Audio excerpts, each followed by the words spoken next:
everybody, it's Johnny the Caveman with the Carnivore Caveman Keto Couple. Deb told you all about grass-fed beef liver. I'm going to tell you all about grass-fed beef heart. I love it. It tastes good. Number one, it's really good. Unlike liver. I know there's a few people like Deb that like liver. I can't stand it. I eat it. First thing, just get it, wash it down with other stuff, you know, but it's really good for you, so I eat it. But beef heart is actually delicious. It just tastes just like steak, just a little bit different texture, but it is really good. So, beef heart has 140 calories for about a 3-ounce serving, 24 grams of protein. It has 186 grams of potassium. We always want to get that potassium in.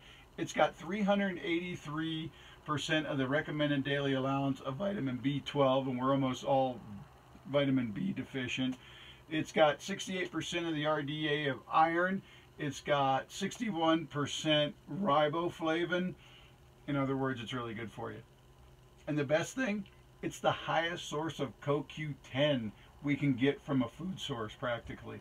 The fish is really high. I think pork heart might be just a little bit higher than beef heart, but beef heart's a little more readily available, and you can make sure you can get it grass finished. Now, Deb spoke about the grass finished and grass fed aspect of liver. It is very, very important to eat grass fed and finished organ meats. It's very important that we eat these organ meats, but most people, almost everyone agrees, you have to eat grass-fed and grass-finished, because a lot of the toxins that are fed to corn-fed, you know, feedlot beef, a lot of those toxins are in the fat, and you'll see a lot of fat in this picture right here. That's where the toxins are stored. So, of course, you want a cow that doesn't have a lot of toxins, so you want to go with the grass-fed organ meats for sure. So back to CoQ10. CoQ10 is something our body produces, but by the time we're 20, 21 years old, it starts to decrease. And that's when we want to start eating more CoQ10 rich foods, like grass-fed heart. CoQ10 helps us produce energy, which is really important. It helps with connective tissue. It helps with your skin. It's an antioxidant. It's just great for you.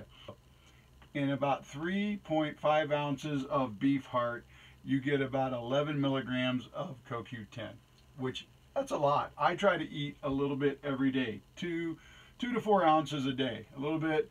If I'm doing a 1 meal day, I'll try to get 3-4 ounces in that meal. If not, I'll have 2 ounces in the morning, 2 ounces at night. But I try to get it in every day. So, the main thing this video is about, we all know how good it is for us. Just get some and eat it. I want to show you what a grass-fed heart looks like. It's big. It's a big chunk of meat. And it does have this fat. And I like to trim some of this fat off because that's not the best fat for you. Because if there are any toxins, it's going to be held in that fat. So what I like to do, very important, get yourself a ceramic knife. These are really great for trimming meat. So I just get in there and I'll try to trim off some of these big chunks of fat. And this is really the only fat Deb and I ever throw away. It's just like filleting a fish or something.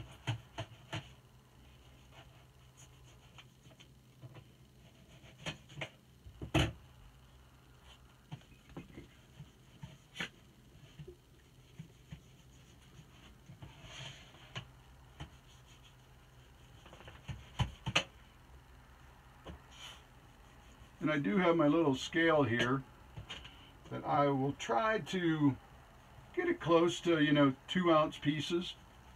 That way I know kind of what I'm getting. And you don't have to get carried away with trimming this fat off. Now, grass-fed heart, it is a little difficult to find.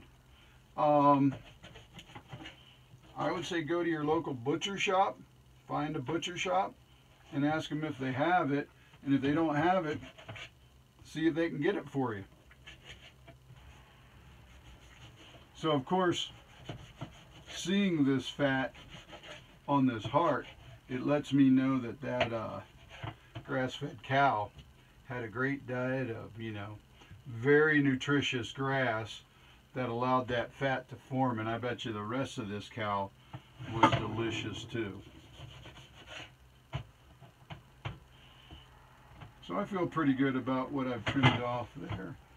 Not a ton of fat left. Alright. So, like I said, I try to measure, and as you do this a little bit, you kind of figure out what an ounce of meat looks like. And on the other side, there will be some like veiny stuff, and sometimes I'll trim some of that, but this isn't bad, so I'm not going to bother. Alright. So I got my scale set up here. And I'm going to say that right there is about 2 ounces. Let's see what I got. 2.5, 2.5 ounces. Okay, so that's one 2.5 ounce piece. And of course the shape is a little different, so you kind of have to judge. See if I can't get a little closer to 2.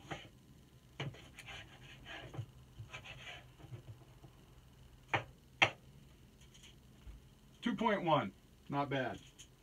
And that's a nice chunk, you know. So you can grill that, you can fry that. So my piece is getting a little wider, so I'm just going to go a little thinner. I'll just saute it up or grill it with the steak. It's good with steak and eggs, or instead of steak and eggs, you just eat heart and eggs. What do we got there? 2.5. So that is a 2.5 ounce piece of heart right there. So 2 of those a day. And like I said, it's delicious. It's not hard to eat that. So I like thicker chunks because you can cook the Coq10 out of it. If you cook this well done, you're going to lose some of the Coq10. So I cook it medium to medium rare.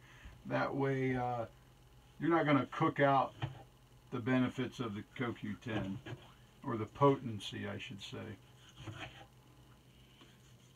So guys, everybody knows that Coq10 supplements are very expensive, and when you get them, you'll notice the doses are kind of high. You got to take them multiple times a day. That's because it's not bioavailable. Your body has to break it down.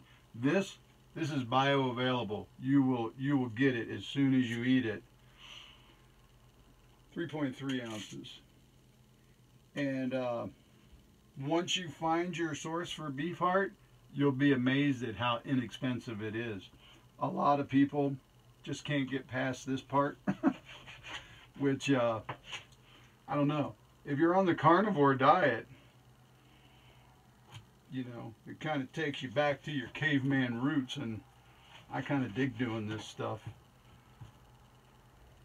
But I always have said that I'm closely related to my caveman ancestors.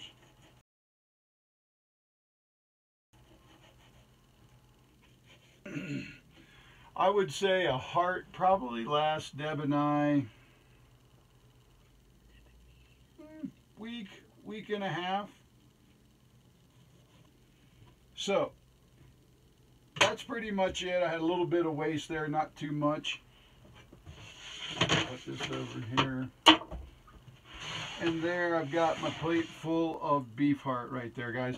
That's a lot of beef. You know, and when you think, you know, you're adding this to your 1 or 2 meals, it really goes a long way. Now I'll package this up, probably 4 pieces in a bag, and then I'll freeze it. Freeze part of this, because you never want it to go bad, all this good meat. And I'll just take a bag out, just like you would take a pack of bacon out and make it with eggs and bacon. Or, you know, when I make my steak, I'll slap a piece of this on right next to it. So, hope you enjoyed seeing what a heart looks like. So guys, if you're on the carnivore diet and you're not eating organ meats like liver, heart, and kidneys, you need to. There's a lot of nutrients here. We need these nutrients. This is the best way to get it, hands down. And beef heart is delicious. The next one, we'll talk about kidneys. I don't think we have any kidneys on hand, but we'll try to get some. If not, we can just talk about it. So, guys, if you enjoyed the video, give us a thumbs up. If you haven't subscribed yet, you can do that right now. Hit the bell notification. It'll let you know when we put up the next video. And, yeah, until next time, eat lots of meat. Meat heals.